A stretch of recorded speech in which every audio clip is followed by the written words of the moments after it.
तुमची मत असते म्हणजे टेन्शन राहिलं नसते. आज झरे गावामध्ये निंबवडे पंचायत समिती गट, घरणिकी पंचायत समिती गण आणि निंबवडे पंचायत समिती गण या 3 उमेदवारांच्या साठी आपली शेवटची सांगता सभा आपल्या झरे गावामध्ये होते. तर तुम्हाला विनंती करण्यासाठी व्यासपीठावरती उपस्थित रिपाईचे जिल्हाध्यक्ष राजाभाऊ खरात, आमचे मित्र, आटपाडीचे नगराध्यक्ष युपी जाधव सर, उभा राहा जरा. आटपाडीचे नगराध्यक्ष युपी जाधव सर, माननीय ब्रह्मासेठ, माननीय नारायण अण्णा चौरे, अण्णा पुढे घेऊ, पुढे हे जरा परेड सर. नारायण अण्णा चौरे, उपसभापती मार्केट कमिटीचे दिलीप खिलारी, माननीय उत्तमराव बालटे साहेब, आपले गुळवणी साहेब बिट्याहून आलेले आहेत, बंडू सेठ, तानाजी मामा उपसभापती, आपले पहिले सदस्य 2012चे पंचायत समितीचे आमचे मित्र, हे बाई वर तानाजी मामाच्याच फंडातनं बांधलंय, विजय वाघमारे सर, आमचे राजाराम सेठ, आपला संतोष वाघमारे, तुला भाजप म्हणायचं, वंचित आघाडीचा आमचा नेता आहे.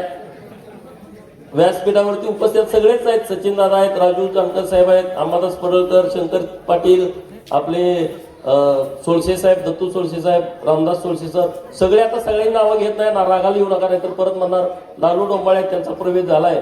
यशवंत मेटकर आहेत, आपल्या गावचे सरपंच आहेत, अंकुश पाटील साहेब, सचिन दादा राजमाने, आपले नगरसेवक डॉक्टर साहेब, पी जानकर साहेब, यशवंत मेटकरे, राजू गवरे, आपले मित्र टेलर आहेत, संतोष सादिगले आहेत, नाना मोठे चेअरमन आहेत, सभापती विभूतवाडीकरांना काळजी आहे, घेतो सगळे नाव, चिंता करू नका.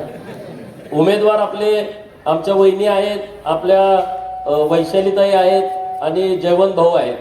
आता वेळ कमी आहे तर बरं वाटतंय, झरे गावामध्ये संघर्ष संपलाय. मी बंडू शेठना धन्यवाद देतो. इतका टोकाचा वाद होता, एक चहा घेऊन आम्ही संपून टाकला. म्हटलं आता लगेच भानगडी करू नका, गावात वाद नको आहे, गावात चुकीचं वातावरण होतंय. खरं तर मी त्यांना ग्रामपंचायतीच्या वेळेसच निरोप दिला होता, तुम्ही इकडे या, इकडून बिनविरोध सरपंच व्हा. परंतु बंडू शेठ पण एकदम टाईट मध्ये होते. ते केके सर आहेत, केके सर पण आहेतच, त्यांना सांगितलं होतं कोणीतरी सरपंच व्हा, आम्हाला काय यामध्ये इंटरेस्ट नाही, हे भांडण संपून टाकूया. परंतु ते काय ऐकण्याच्या मनस्थितीमध्ये नव्हते. परंतु बाळू मामाची मेंढर जेव्हा आली होती इथं अथर्व मंगल कार्यालयाच्या तिथं, आणि तो वारुळाचा कार्यक्रम होता, मला त्या कारभाऱ्याने बोलवलं होतं. मी त्या कार्यक्रमाला गेलो. 10 वाजता सकाळी कार्यक्रम होता आणि तिथं बंडू शेठ पण होते आरतीला. आणि मग आम्ही प्रसाद घ्यायला त्यांनी आम्हाला घेऊन गेले पालखीजवळ, पालखीच्या शेजारी आम्हाला प्रसाद दिला आणि मग तिथं बोलणं झालं. बंडू शेठ म्हटले माझं पण काय नाही. मग म्हटलं तुमचं पण काय, माझं काहीच नाही ना. आणि मग म्हटलं की आपण हे मिटवलं पाहिजे. खरं तर बाळू मामाच्या आशीर्वादानं हा वाद पूर्णपणे संपला आणि आता आम्हाला वाटत पण नाही की आम्ही 11 वर्ष विरोधात होतो. का वाटते? वाटत पण नाही, ते ध्यानी मनी पण नाही. एकदम टोकाचा संघर्ष गावानं आपल्या बघितलाय. आता आपल्याला विकासाचं राजकारण करणं महत्वाचं आहे. आज ह्या गावामध्ये दिसल ते काम हे भारतीय जनता पार्टीच्या माध्यमातून केलंय. मी बोलतो हे स्टेज वरचं, इकडचं वड्यातल्या घाटाचं काम तुम्ही बघताय. सगळी कामं भाजपच्या माध्यमातून केली आहेत. आता तुम्ही आमचे दोन्ही उमेदवार निवडून द्या, राहिलेली सगळी कामं आम्ही तुम्हाला करून देतो. कुठली अडचण येणार नाही, कुठली अडचण येणार नाही. गावातल्या काही लोक विरोधात काम करतायत, त्यांनाही माझी नम्रतेची विनंती आहे, जाऊ द्या, नाहीतर तुम्ही 7 तारखेनंतर येणारच आहे आमच्याकडं. 7 तारखेपेक्षा तुम्ही उद्या आलं तरच बरं होईल ना. 7 तारखेनंतर त्याला काही महत्व नाही. कारण गावातल्या पण लोकांना संघर्ष नको आहे. गावातल्या पण लोकांची मानसिकता पूर्णपणे चेंज झालेली आहे आणि त्यामुळे सर्व लोकांना बरोबर घेऊन आम्हाला पुढे जायचं आहे. नारायण अण्णांसारखे ज्येष्ठ नेते आमचे मार्गदर्शक आहेत, त्यांच्या नेतृत्वात आम्ही काम करतोय. आता तुम्ही बघितलं कुरुंदवाडीच्या बिरोबाच्या मंदिराला 5 कोटी रुपयाचा निधी आपल्या सरकारनं, देवाभाऊच्या सरकारनं दिलाय. आता सांगा, बिरोबाचं मंदिर कधीपासूनच आहे, त्या आमदारांनी का नाही दिला निधी? 5 लाखाचा निधी दिला नाही. तिथं आता 5 कोटीचं काम सुरू आहे. आणखी काही लाखांचं काम आम्ही आधीच केलेलं आहे. ही सगळी कामं डेव्हलपमेंटची आमची सुरू आहेत. परंतु आता विरोधाला विरोध करायचं म्हणून काही लोक पैसे जास्तीचे आल्यामुळं, बिना कष्टाचे पैसे आल्यामुळं त्यांना वाटतंय की आता गोपीचंद पडळकरला इथं पाडला पाहिजे आणि त्याचं महाराष्ट्रामध्ये जो गवगवा चालू आहे ते कुठंतरी थांबवला पाहिजे, असं त्यांचं प्लॅन सुरू आहे. फक्त पैसे, दुसरं काही विषय नाही, कुठला अजेंडा नाही, कुठलं काम नाही, कुठली चांगली भूमिका नाही. आता आमदारांनी पण टाईट केलं, तिकडे म्हणले आज गार्डीची पोरं पाठवायची आणि झरे परिसरात सगळीकडे पैसे वाटायचे, कारण विट्याची निवडणूक त्यांनी तशी काढली होती, मागच्या 2 महिन्यापूर्वी झाली. अरे म्हटलं आम्ही इथं जागेच आहे ना, तुम्ही आला तर तुम्हाला फटकेच मिळतील, दुसरं काही इथं मिळणार नाही. कारण गावागावामध्ये 100-100 पोरं आता एकदम त्यांनी कडा पारा ठेवलाय. आणि तुम्हालाही माझी विनंती आहे, आजची रात्र, उद्याचा दिवस आणि उद्याची रात्र, हे जे पैशाची मस्ती करणारी लोक आहेत त्यांना त्यांची जागा दाखवण्याची वेळ आली आहे आणि ती जागा तुम्ही दाखवायची. आता बऱ्याच चर्चा झाल्या, बरेच विषय झाले. 6 महिने 7-8 महिने जेवण खाणे चालू आहेत. धाब्यावर जेवण, हॉटेलवर जेवण, मुंबईत जेवण, इकडं जेवण, सगळ्यांचे इकडं जेवण चालू आहे. अरे म्हटलं आता काय काम करूया का, त्यांना तेवढंच काम आहे, आता आपण काय करू शकतो. हुशार लोक पण इतके आहेत निंबवडे गटातली, परवा 4 दिवसापर्यंत जेवण त्यांची खाल्ली, आता त्यांचा फोन उचलत नाहीत. आता मध्ये 7 तारखेनंतर भेटू. त्यांच्यातल्या कार्यकर्त्याचा फोन आहे, रेकॉर्डिंग आहे आमच्याकडे, पण आम्ही वाजवू शकत नाही, एकदम जवळच्या कार्यकर्ते. अरे म्हणले सगळे येते ते पैसेच मागायला, दुसरं काहीच नाही. त्यांच्या गावात 5 मतं नाहीत, ती बी म्हणताय 10 लाख द्या. प्रत्येक जण असंच म्हणतंय बनले. म्हणजे त्यांचा एकदम विश्वासू जो कॅशियर आहे त्याचं रेकॉर्डिंग आमच्याकडे आहे, पण आता तेलाव काढून टाकलेली म्हणून आम्ही ते व्हायरल करत नाही. तो स्वतः बोलतोय की काही भानगड नाही, ही सगळी नुसते पैशासाठी येते, त्यांच्या मागं माणूस नाही. बरं त्यांनाही आम्ही सांगितलं होतं की वाद मिटवून टाका. मला निरोप आला मधु शिंदे साहेबांचा की असा असा फोन आलाय, तुम्ही या मुंबईला. मी म्हटलं ठीक आहे, म्हटलं काय विषय आहे, तर असा असा त्यांचा विषय आहे.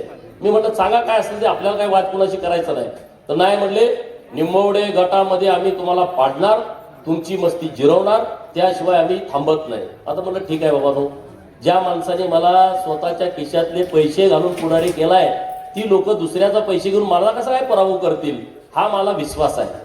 माझ्या पाठीमागे लोकांचा आशीर्वाद आहे, लोकांची ताकद माझ्या बरोबर आहे. मी काय असाच पुढारी झालो नाही. तुम्ही सगळ्यांनी बघितलंय आम्ही किती शून्यातनं आलोय, आणि निर्माण करणारे तुम्ही लोक आहे, ही झऱ्या गावातली लोक आहेत. माझं जन्मगाव पडळकरवाडी आहे, पण माझी कर्मभूमी झरी आहे, हे सगळ्या जगाला माहित आहे. मुंबईत कोणा ते झऱ्याच आहे, पडळकरवाडीच आहे, झऱ्याच आहे. आता मी इथं शाळेला होतो, मी इथं आल्यानंतर इथं राहिलो, तर हे सगळी परिस्थिती आता तुमच्या हातात आहे. झरे गावातल्या सगळ्या लोकांनी वन साइड मतदान करण्याची आवश्यकता आहे. वन साइड, विरोध करू नका. आमचं काय चुकलं असेल मी तुमची माफी मागतो. ब्रह्माशेठ काय बोलले असतील, कुणाला काय लोक ब्रह्माशेठ बोलला, गोपीचंद चांगला आहे, अरे मात्र मग विरोध कशाला करताय. ब्रह्माशेठ मला पण बोलतो ना, तुम्ही कशाला मनावरती घेताय. हा तुम्हाला पण सगळ्यांना माहित आहे का, ते सगळं सांगायला लागतंय तुम्हाला इथं. तर असं काय घडलं असेल आमच्याकडून, बंडू शेठकडून काय घडलं असेल, समजा आम्ही विरोध पार्टीत होतो तेव्हा, हे सगळं डोक्यातनं काढून टाका. मी तुम्हा सर्वांची माफी परत एकदा मागतो. असले किरकोळ विषय डोक्यात ठेवू नका. हे राजकारण किरकोळ विषय डोक्यात ठेवण्याचं नाही आहे. ह्या राजकारणाला वेगळा वास आहे, ह्या राजकारणाला वेगळा रंग आहे, ह्या राजकारणाला वेगळा अर्थ आहे. त्यामुळं सर्व लोकांनी अत्यंत व्यवस्थितपणे या विषयाकडे बघितलं पाहिजे, अत्यंत काळजीपूर्वक. ही झडपीची निवडणूक आहे, सोडून द्या. एखादं 10-20 हजार रुपये घेतलं, 4 मतं गेली म्हणून काय होतंय, हे सगळं डोक्यातनं काढून टाका.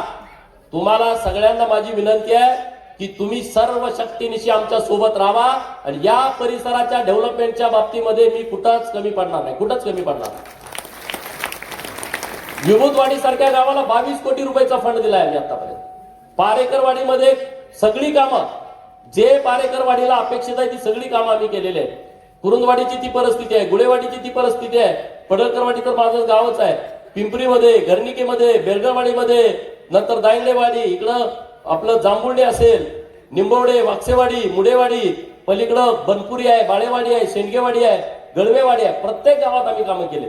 एक पण गाव असं नाही की ज्या कामत सारखं गाव, ज्या गावामध्ये आम्ही काम केलं नाही असं एक पण गाव नाही. आता म्हणजे रोजगार देणार, आमची लोक गरीब आहेत, लोक भुलली, हे कोणतं मोठे साहेब आहेत रोजगार. अरे किती लोकांना थापा मारताय, कशासाठी, कुणाला फसवताय. मी तुमच्याशी खोटं बोलणार नाही, जे होतंय तेच मी सांगणार. मी तुम्हाला आता अत्यंत जबाबदारीनं सांगतोय, झऱ्याच्या माळावरती वाकसेवाडी, जांभुर्डी, घाणन, कटरेवाडी, कामत, मुडेवाडी सेंडगेवाडी, मिटकी, बनपुरी, पारेकरवाडीचा काही भाग, या भागामध्ये 20,000 एकरामध्ये आम्ही प्रोजेक्ट आणलाय. 20,000 एकरामध्ये सोलारचा महाराष्ट्रातला सर्वात मोठा प्रोजेक्ट आपल्या गावात येतोय. काही लोक गैरसमजाने विरोध करतायत, त्यांना माझी विनंती आहे, विरोध करू नका. 29 वर्ष 11 महिन्याचा करार करून भाडेपट्ट्यावरती जमीन घेतायत आणि ते लोक म्हणतात ही जमीन जाणार. अरे माझ्याकडे कंपनी आल्यावर मी पहिल्यांदा सांगितलं, माझ्या शेतकऱ्याची 1 एकर जमीन सुद्धा तुम्हाला विकत मिळणार नाही. भाड्यानं असेल तर माझ्याशी चर्चा करा, भाड्यानं असेल तर. माननीय मुख्यमंत्री महोदयांनी प्रोजेक्ट दिलाय. 2 वेळा हेलिकॉप्टर या माळावरती उतरलं, तुम्ही बघितलं सगळ्यांनी. ती फार मोठी कंपनी आहे, इंटरनॅशनल कंपनी आहे आणि त्या कंपनीचा महाराष्ट्रातला सर्वात मोठा प्रोजेक्ट आपल्या गावात होतोय, झरे गावात होतोय, आपल्या परिसरामध्ये होतोय. आणि जर 20,000 एकर जमीन मध्ये आता 1,000 एकराची रजिस्ट्री झाली आहे. एका शेतकऱ्याला 2 एकराचे ऍडव्हान्स मध्ये आपण पैसे देतोय, 1 लाख रुपये ऍडव्हान्स आणि वर्षाला 50,000 रुपये एकराला भाडं. मला सांगा, एकराला 50,000 रुपये आपण जमीन आपल्या ताब्यात असल्यापासून मिळवलेत का? मॅडम तुमची जमीन आहे तिकडे, मिळवलेत का तुम्ही 50,000? हा, सगळ्यांची जमीन आहे तिकडे पठारावरती. 700 एकर झऱ्यातली जागा भाड्यानं देतोय आपण, 700 एकर. 450 एकरात पळसावड्याला एक प्रोजेक्ट आहे, 450 एकरात. इथं आपल्याकडे 20 किलोमीटरवर टाटा प्रोजेक्ट, तिथं 200 पोरं कामाला आहेत. 450 एकरात, 450 एकरात जर 200 पोरं कामाला लागत असतील तर 20,000 एकरामध्ये गुणुले करा किती पोरं कामाला लागतील. वरचं सगळं जाऊ द्या, किमान 2,000 पोरं तरी आपण इथल्या इथंच कामाला लावू शकतो. आणि ते आता काम सुरू झालंय. जी पोरं मुंबईला पुण्याला आहेत, 12,000, 15,000, 20,000 पगार काम करते, त्यांना 20,000 पगार तर आम्ही इथं देतो ना. सुतगिरणी मंजूर केली मुख्यमंत्री महोदयांनी आम्हाला. मीच उलट टाळाटाळ करतो, नको नको नको. ब्रह्मशाठी सगळी प्रक्रिया पूर्ण केली. आता आपल्याला 138 कोटी रुपयाची सुतगिरणी राज्य सरकारनं मंजूर केली आहे. 400-500 लोकांना तिथं काम मिळेल. मेडिकल कॉलेज आम्ही एक नवीन निर्माण करण्याचा विचार करतोय आटपाडीमध्ये आणि तशा पद्धतीची जमीन पण आम्ही संस्थेला घेतली आहे. तर तिथं आम्ही एक मेडिकल कॉलेज पुढच्या वर्षभरात उभा करतोय. आता आमच्या सहकारी मित्रांनी ती जमिनीचा व्यवहार ठरवून घेतलाय. पुढच्या 2-3 महिन्यामध्ये आम्ही त्याची दस्त करतोय, त्याचं तिथलं काम आम्ही सुरू करतोय. हे तुम्हाला का सांगतोय की लोकांची दिशाभूल खूप झाली हो या 2-3 महिन्यामध्ये. अरे आमची तर एवढी बदनामी, त्याला काही लिमिटच नाही, लिमिट नाही. बंडू शेठ होते, त्यांना माहित आहे ना त्यांनी काय काय तिकडे बदनामी केली. आता इकडे 2 महिने आल्यापासून ते मला सगळं सांगतायत. आणि आपल्या पार्टीत पण कोण कोण फुटतंय ते पण त्यांनी मला सांगितलं. तुमच्या पाया पडायला पाहिजे लागा, रोज माझ्या संघ फिरताय, रोज माझी कामं करताय, बंडू शेठला आता मॅनेज होत आहे. सगळी यादीच मला त्यांनी दिली. मी सुद्धा असा चक्रावलो. आता असे काही उद्योग करू नका तुम्ही. तिकडं कोणाला इथं राहून मॅनेज होऊ नका. आता सगळंच उघडं पडतंय. कारण आता मॅनेज झाला तर तिकडचं घडी 4 दिवसानंतर इकडे येणारच आहेत आणि ती यादी आम्हाला देणारच आहे. त्यामुळं सगळं भांडं उघडं पडणार आहे. तर हे असले उद्योग करू नका. महाराष्ट्राचे मुख्यमंत्री आपल्या सोबत आहेत, आपलं सरकार आपल्या सोबत आहे, जिल्ह्याचे पालकमंत्री आपल्या सोबत आहेत आणि आपल्या तालुक्यामध्ये मोठ्या प्रमाणात काम केलं. आता वाक्षेवाडीचा रोड कधी होईल तुम्हाला वाटलं होतं का सांगा? 10 कोटी रुपयाचा निधी दिला आपण वाक्षेवाडीच्या रोडला. आता जेव्हा कॉन्क्रिटीकरण होईल तेव्हा सुसाट तुम्ही वाक्षेवाडीला 7व्या मिनिटात तुम्ही जाऊ शकताय. आटपाडी इथून जवळ होते. हे सगळं जे काम चालू आहे, गजानन राजमाने साहेबांचं नाव घ्यायचं राहिलं, संतोष यादव आहेत, चुकून आहेत, समाधान पाटील आहेत. तर हे काम आपलं सुरू आहे ना चांगल्या पद्धतीनं. त्यामुळं तुमच्या आशीर्वादाची गरज आहे. ही निवडणूक आमच्यासाठी अत्यंत महत्वाची निवडणूक आहे. ह्या सगळ्यांनी आता लक्ष इकडे ठेवलंय की यांना एकदा पाडा म्हणजे आम्हाला राजकारण करायला मोकळं झालं. तर असं होणार नाही. तुम्ही सगळेजण ताकदीनं बरोबर राहिला तर किमान चांगल्या मताच्या फरकाने आपण आपल्या 3 सीटा निवडून आणू शकतो. त्यासाठी तुमच्या आशीर्वादाची गरज आहे. आता जसं माझं राजकारणात झालं तसं बंडू शेठचं झालंय. मी 5 वेळा हारलो. बंडू शेठ पंचायत समिती, सरपंच, नंतर वहिनी पंचायत समितीला 4दा ह्यांचं झालंय. आता ह्यांचा विजयाचा गुलाल बंडू शेठच्या वहिनीवरती आपण सगळ्यांनी टाकायचा आहे. टाकायचं की नाही टाकायचं? कोणाला वाटतंय? सगळ्यांनाच वाटतंय बंडू शेठ. काही चिंता करू नका. हा नाही ते आता सगळे बघून ते असं जरा त्यांना समाधान वाटतंय ना. अरे त्यामुळे आता 4 वेळा आपल्या वहिनी लढले, आपण समोरासमोर लढलोय. आता आमच्या वहिनी आणि दोघींना आपण चांगल्या मताच्या फरकाने निवडून द्या.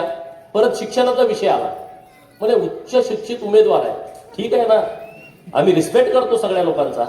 अरे मी ज्या पडळकरवाडीतनं येतो त्या पडळकरवाडीमध्ये 40 MBBS MD डॉक्टर आहेत, महाराष्ट्रात कुठं नसतील एवढ्या लोकसंख्येला. पण आमच्या लोकांनी कधी गर्व केला नाही, कधी कुणी बोलत पण नाही. आता वाडीत आमचे डॉक्टर येतात, वाडीत जत्रा असली पत्रावळे उचलतात, लोकांची कामं करतात, काही काम करतात, त्यांना कधी दर्प येत. आमच्या त्या वहिनी एमडी आहेत, गायनॅक, सगळ्या सवासण्यामध्ये पोळ्या करण्यापासून सगळं पुढे, त्यांना कधी असं वाटत उच्च शिक्षित उच्च शिक्षित उच्च शिक्षित. हिला म्हटलं आता काय अवघड झालंय. अरे इथं एखाद्याचं लग्न ठरवणं आम्हाला 4 दिवस घालायला लागते. ह्यो नवरा लय चांगला, ह्यो निर्व्यसनी आहे, ह्याचं लग्न ठरवा, ह्याला पोरगी द्या, पोरगीला सोन्यासारखा जपल. आम्ही काय नसताना त्याचं 2 दिवस सांगून सांगून लग्न लावतोय, त्यात माझं ब्रह्माशेठचं 2 दिवस जाते, मग त्याचं लग्न ठरतं. तिथं शिक्षण कुणी विचारत नाही. नवरा बायकोची भांडणं लागली का 8-8 दिवस नवरा बायको एकमेकाशी बोलत नाही. आमच्याकडे आले का आमचा दिवस जातो समजावून सांगायला, अरे जाऊ दे, लग्न झालंय, पोरं बाळ झालेत, आता सुखाचा संसार आहे, 7-8 वर्ष झाली, आता कशाला भांडणं करतोय. मग दिवसभर त्यांना जेवण खाणं घालून मिटवायला लागतं, मग तेव्हा कुठंतरी हे राजकारण चालतं. तिथं काय डिग्री बघत नाहीत, तिथं काय तुमचं सर्टिफिकेट बघत नाहीत. अरे परवा अजितदादांचं दुःखद निधन झालं. 10वी नापास आहे, ते राज्याचे 6 वेळा मुख्यमंत्री होते. वसंतदादा पाटील 4 वेळा मुख्यमंत्री झाले, ते 4थी पास होते. माझा जवळचा सख्खा मित्र सदाभाऊ खोत 7वी नापास आहे, राज्याचे राज्यमंत्री होते, दुसऱ्यांदा विधान परिषदेचे सदस्य झाले. शिक्षण असणं चांगलंच आहे, पण शिक्षण नाही म्हणून तुम्ही त्याचं इतकं भांडवल करणं योग्य नाही. अरे आम्ही लोकांचं मन जाणतो, लोकांच्यासाठी काम करतो. रात्री अपरात्री 12-1ला 2ला जरी लोक आली, आम्ही दरवाजा उघडतो, त्याची अडचण काय विचारतो. आम्ही त्याला काय असं ठिसफिस करत नाही. सामान्य लोकांनी संघर्षातनं आम्हाला उभा केलाय, सामान्य लोकांनी आम्हाला पाठबळ दिलाय, आणि त्या पाठबळाच्या जोरावरती आटपाडीचं नाव आम्ही महाराष्ट्रामध्ये करतोय, झऱ्याचं नाव महाराष्ट्रामध्ये करतोय, माझ्या पडळकरवाडीचं नाव महाराष्ट्रामध्ये करतोय. आणि मला आमदार होता आलं नाही, मला याचं शल्य आहे. खानापूर विधानसभा मतदारसंघातून आमदार होण्याची प्रचंड इच्छा असताना सुद्धा मला 19 आणि 24ला निवडणूक इथं लढता आली नाही. पण जतच्या लोकांनी मला 1 महिन्यामध्ये महाराष्ट्राच्या विधानसभेमध्ये पाठवला.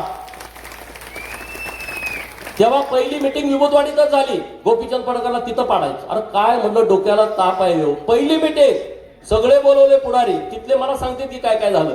अरे मी म्हणलं एवढा मोठा घास कशाला घेताय, गळ्यात अडकल. जतला कुठं तुम्ही तिथं पिपाण्या वाजवायला चाललाय. जतची लोक मला ओळखतात ना, मी तिथं काम केलंय, शेकडो कोटी रुपयाचं काम केलंय. उगाच मला आमदार केलं नाही त्या लोकांनी. त्या लोकांचं माझ्यावरती प्रेम आहे, भाजपावरती प्रेम आहे, देवाभाऊवरती प्रेम आहे, म्हणून त्यांनी मला महाराष्ट्राच्या विधिमंडळात पाठवलं. त्यांचं इथं लक्षच नाही, तिथं पडतोय का नाही, पडतोय का नाही, पडतोय का नाही.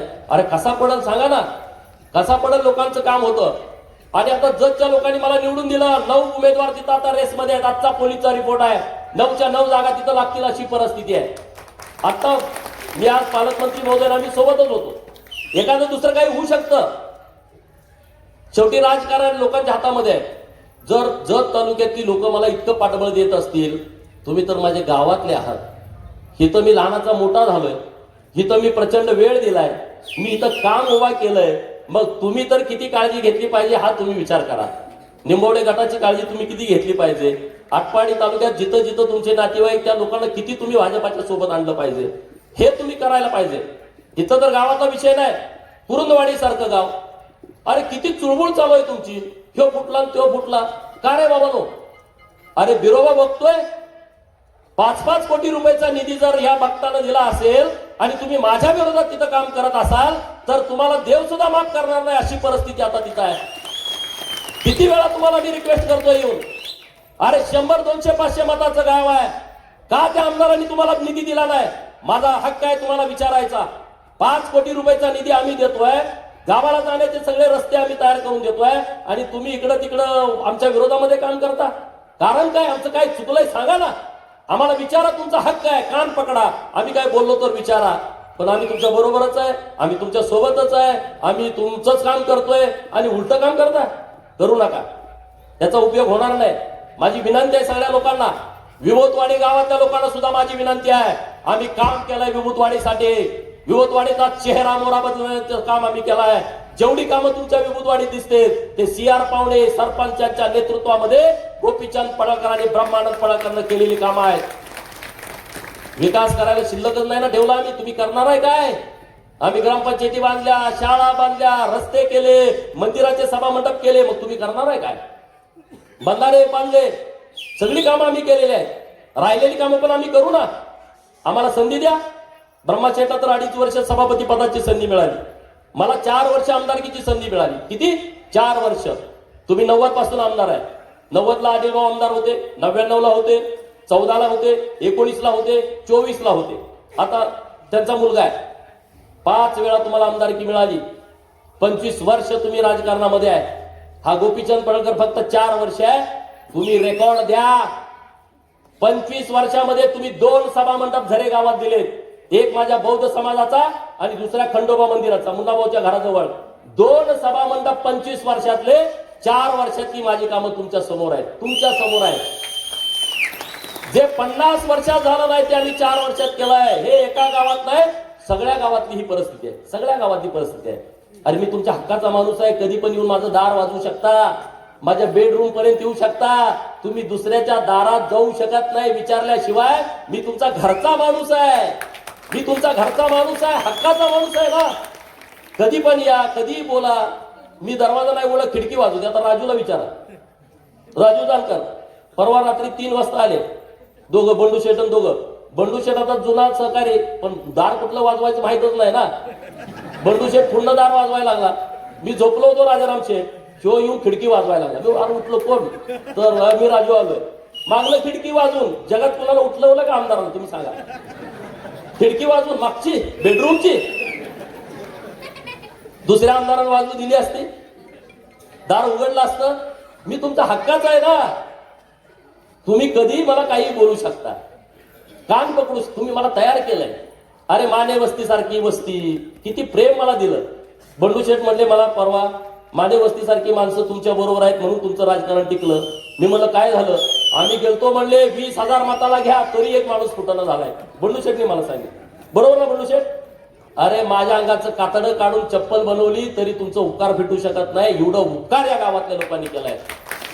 इतकं लोकांनी उपकार केलेत. शक्यच नाही हे. अरे राजकारण कुणी करायचं? ज्याचा कारखाना आहे, ज्याची सूतगिरणी आहे, ज्याची बँक आहे, ज्याच्या ताब्यात जिल्हा बँक आहे, ज्याच्याकडे शेकडो कोटी रुपये पडून आहेत, अशा लोकांनी राजकारण करायचं. अशी परिस्थिती जेव्हा होती तेव्हा तुम्ही वर्गणी काढून मला पुढारी केलाय. कुणालाही विरोधकांना वाटत नव्हतं गोपीचंद पडळकर कधीतरी आमदार होईल. कुणाला वाटत नव्हतं. अमावस्येच्या रात्री कशी काळी कुट्ट अंधारी रात्र असते तशा पद्धतीचा अंधार आमच्या राजकीय जीवनामध्ये होता. परंतु तुमची सर्वांची साथ, संघर्षामध्ये तुम्ही दिलेली साथ आणि देवेंद्र फडणवीस साहेब इथून 800 किलोमीटर नागपूरवरचा देव माणूस, त्यांनी माझ्याकडे बघितलं आणि महाराष्ट्राच्या विधान परिषदेमध्ये संधी दिली. मला संधी मिळाली तर मी गप्प बसलो नाही. मी तिथं काम केलंय, लोकांचं काम. तुम्हाला धनगर आरक्षणाचं काय झालं? मी आहे ना खमक्या. उद्या 6 तारीख आहे. त्यांना काय माहित आहे? उद्या सुप्रीम कोर्टात आमचे वकील उभा राहत आहेत. सुप्रीम कोर्टाच्या समोर तिथली SLP आम्ही काढून आता हायकोर्टामध्ये सादर करतोय, दाखल करतोय आणि सुप्रीम कोर्टाला विनंती अर्ज दिलाय. जर हायकोर्टमध्ये बरं वाईट झालं तर आम्हाला सुप्रीम कोर्टामध्ये येण्याची परवानगी द्या. तिथं वकील साहेब आहेत. त्यांना काय माहित आहे हो गोपीचंद आरक्षणाचं काय केलं? गोपीचंद पुढारी झाला. गोपीचंद पुढारी असा कोणातर बूट चाटून झाला नाही. गोपीचंद पुढारी कोणातर चपल्या उचलून झाला नाही. गोपीचंद कुणाची तरी अशी हुजरेगिरी करून पुढारी झाला नाही. गोपीचंद प्रस्थापिताच्या छाताडावरती नाचून पुढारी झालाय. गोपीचंद कुठल्या पुढाऱ्याच्या मेहनतबानीवरती पुढारी झाला नाही. या संघर्षाच्या काळामध्ये ही लोक ताट मानेनं माझ्या बरोबर उभे राहिली म्हणून हा गोपीचंद पडळकर तयार होऊ शकला. याचा श्रेय आटपाडी तालुक्यातल्या सगळ्या लोकांना जात आहे. तुम्हाला जात हे श्रेय. तुम्ही जर माझ्या बरोबर उभा राहिला नसता तर हा गोपीचंद पडळकर दिसला नसता. अरे आज मी महाराष्ट्रभर आहे. मला लोक इतकी भेटतात, काय होतात, पण त्याचं मूळ तुम्ही आहे. तुम्ही मूळ आहे. तुम्ही मला तयार केलाय. आज ही लोक मला उद्ध्वस्त करू पाहतायत फक्त पैशाच्या जोरावरती. त्या आमदाराला जरा तर वाटायला पाहिजे अरे उपकाराची जाणीव ठेवायची असते. बोकडासारखं वागायचं नसतं. तुम्हाला 2019ला तुम्हाला जी मदत केली आहे ती तुम्ही 7 पिढ्या लक्षात ठेवायला पाहिजे होती. 7 पिढ्या. पण तुम्ही 7 दिवस लक्षात ठेवू शकत नाही. 7 दिवस तुमचा पडता काळ होता.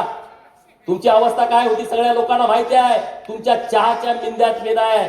मी बारामतीचा उमेदवार असताना सुद्धा इथं 2 दिवस फिरून सगळ्यांच्या हातापाया पडून त्यांना निवडून आणलं पाहिजे. हे तुमच्यासाठी नाही, माझा नेता देवेंद्र फडणवीस साहेबांनी मला सांगितलं होतं म्हणून आम्ही ते केलं. आज तुम्ही स्टँड झाला, तुम्ही आमच्यावरती फणा काढता. मी वर्षभर बोलत नव्हतो त्या घरावरती, म्हटलं अनिल भाऊचं दुःखद निधन झालं, आपण त्याला बोलायचं नाही. 4-5 दिवस झाला तो आम्हालाच लागलाय बोलायला. हे संस्कार असले, ही संस्कृती असली, हे उच्च शिक्षण. तुम्हाला आता दाखवायचे एक क्लिप संस्काराचे. अधिकारावर या व्यासपीठावर. हो गणेश दादा या की बरं, विकास वर आहे खाली का थांबलाय? अक्षय माने या पुढे. हे म्हणताय की आम्ही शिव्या देतोय, आम्हीच भांडणं काढतोय. अरे हे म्हणतात आम्ही उच्च शिक्षित आहे, हे आमची लोक शिकलेलीच नाही, आम्ही आत्ता छापाय. समजा तुम्ही आता हे तुम्हाला रेकॉर्डिंग दाखवतो, हे चालू करा. हे कार्यकर्ता आहे, हे माझे मित्र आहेत, म्हणजे त्यांचेच कार्यकर्ते होते शिवसेनेचे 4 दिवसापर्यंत. हे माळी समाजाचे आहेत. हे म्हणले ओबीसीच्या आरक्षणातून तुम्ही कशाला उभं राहताय, लोक मला प्रश्न विचारते तेव्हा. ऐका आता. अरे आवाज नाही.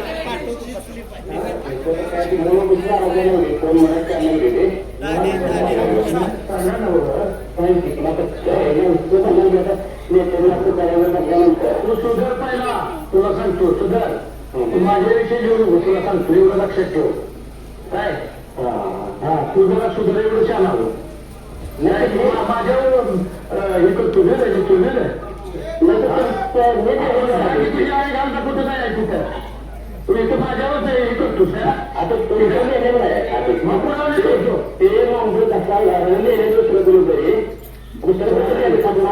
कोडूच्या दररोजच्या ना माधव चोटी एवढा सांभाळतो उडतूच ना आमच्या. चला आता बंद करा. म्हणजे अंदाज आला तुम्हाला, पुढं खूप शिव्या आहे. तू कशाला देतोय आमच्या? तुझ्या म्हणजे ही परिस्थिती आहे. आता हे सुशिक्षित उमेदवाराचा आहे हा नेता.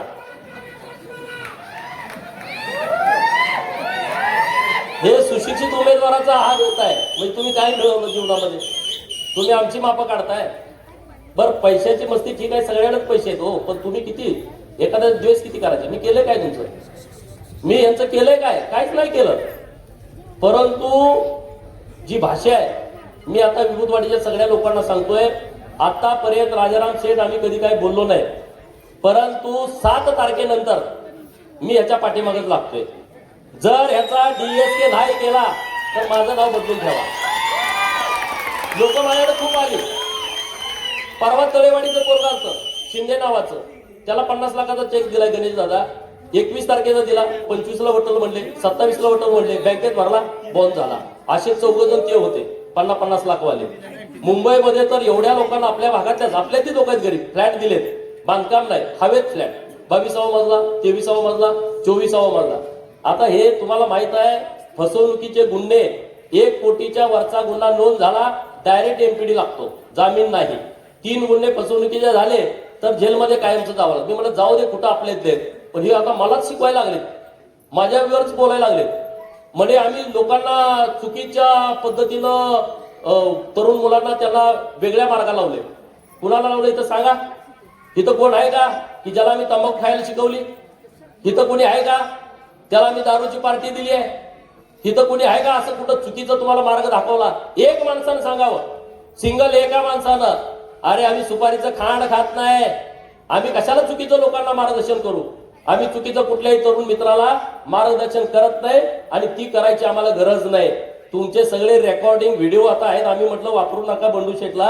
अरे तोंड दाखवायला तुम्हाला जागा राहणार नाही. आणि जे कार्यकर्ते आता तिथं काम करतील ते म्हणतील आमच्या घराकडे तेवढं येऊ नका, प्लीज पै पाहुण्यात तर येऊ नका, आमची आबरू जाईल. असले उद्योग तुम्ही सगळे करताय, असल्या सगळ्या भानगडी तुमच्या, आणि तुम्ही आमचीच मापं काढायला लागलाय, तर हे होणार नाही. निंबवडे गटातील सगळ्या लोकांना माझी विनंती आहे, रात्र वैऱ्याची आहे, आपण हवेत राहायचं नाही. आपण अत्यंत जागृतपणे आजची रात्र, उद्याचा दिवस, उद्याची रात्र, ते पैशाचा पाऊस पाडणार आहे. ठरलंय त्यांचं आमदाराचं दोघांचं, पैशाचा पाऊस पाडायचा, लागल तेवढे पैसे द्यायचे, असं त्यांचं सगळं प्लॅनिंग आहे. सगळ्या पोरांना विनंती आहे, जागर राहावा. असा कोण बाहेर चाला, गार्डीची पोरं रात्री येणार आहेत असं त्यांनी तिथं तयारी केल्या. डायरेक्ट ठोकून काढा, मला फोन करा, ठोकून काढू. दुसरं कुठलं काही करू नका. ते कुठले पैलवान बिलवान आलेत का नाही सगळे ठोकून पाठवून द्या, बाकीचं मी बघतो, तुम्ही चिंता करू नका. जर तुम्ही अशी चुकीची भाषा करत असाल, चुकीची पद्धत अवलंबत असाल, आम्ही तर कशाला गप्प बसू? ज्या गावच्या बोरी त्याच गावच्या बाबळी, आम्ही कशाला बसू गप्प? आम्ही अजिबात गप्प बसणार नाही. बंडू शेठ, तुम्ही चिंता करण्याची आवश्यकता नाही. या गावातल्या सगळ्या लोकांनी ठरवलंय एक मुखानं एक दिलानं भाजपच्या सोबत जायचं. ठरवलंय ना? पाडेकरवाडी, विभूतवाडी, कुरुंदवाडी, गुळेवाडी सगळ्यांनी ठरवलंय का? अरे आवाज तिकडे गेला पाहिजे. त्यामुळं तुम्ही आम्हाला मदत करा, सहकार्य करा. आम्ही तुमच्यासाठी आयुष्यभर काम करत राहू, हा शब्द मी तुम्हा सर्वांना देतो. एखादं काम आमच्याकडून होणार नाही, पण चुकीचं काम आम्ही कुठलं करणार नाही. तुमच्यावरती अन्याय होईल अशी कुठलीही भूमिका आम्ही घेणार नाही. ब्रह्मा शेटकडे जेवढे प्रकरण येतात ते सगळ्याचं काम निकाल लावून देते. पण जरा तोंडाला जरा फटका असल्यामुळं त्याचं ब्रह्माशेठ लय वाईट बोललो. बंडू शेट मी म्हणायचं ब्रह्माशेठमुळे मी गेलोय. मग ह्यांना बसवलं मी सयाजी हॉटेलला कोल्हापूरला. मी म्हटलं ते सगळं क्लिअरच करू. त्याला म्हणलं ये म्हटलं, आला. मी म्हटलं बंडू शेठला विचारलं ब्रह्माशेठचं तुमचं काय झालं? काय नाही हो. मदन भाऊला विचारलं काय नाही हो. अरे मग काय नाही हो तर 11 वर्ष तुमची पण घालवली माझी पण घालवली, त्यातनं मिळवलं काय? यातनं आउटपुट काहीच नाही. आणि ब्रह्माशेठ कामाचा माणूस आहे, माझ्यापेक्षा कामाचा माणूस आहे. तुम्हाला माहित आहे की आता पूर्ण वेळ तोच असतो. सगळं तुम्हाला मदत करण्यापासून कुठं काय अडचण आहे काही असलं तर तो तुम्हाला प्रचंड मदत करतोय. त्याच्याकडून चुकून शब्द गेला असला तर मी तुमची परत एकदा माफी मागतो. ते डोक्यातनं काढून टाका. ते लोक काय काय भांडवडी करतील, आम्हाला असं झालं आम्हाला पुढे गेल्यावर परत ब्रह्माशेठ तुम्ही काय बोलणार? अरे मग कशाला वातावरण गडबड करताय? कशाला चुकीचं असं करताय? काही करू नका. आपला इथले राजमाने बंधू त्यांनी भाजपला पाठिंबा दिला बंडू शेठमुळं. आणि मागं आपले महाराज आले होते, आपले जगद्गुरू, तेव्हा पण ते सगळे आले होते. मी सचिन दादाला म्हटलं, पप्पू झाडेंना म्हटलं आणि यांना म्हटलं आपल्या ग्रामपंचायत सदस्याला, अरे म्हटलं 80,000 लिंगायत समाज जत मध्ये आहे. किती? 80,000.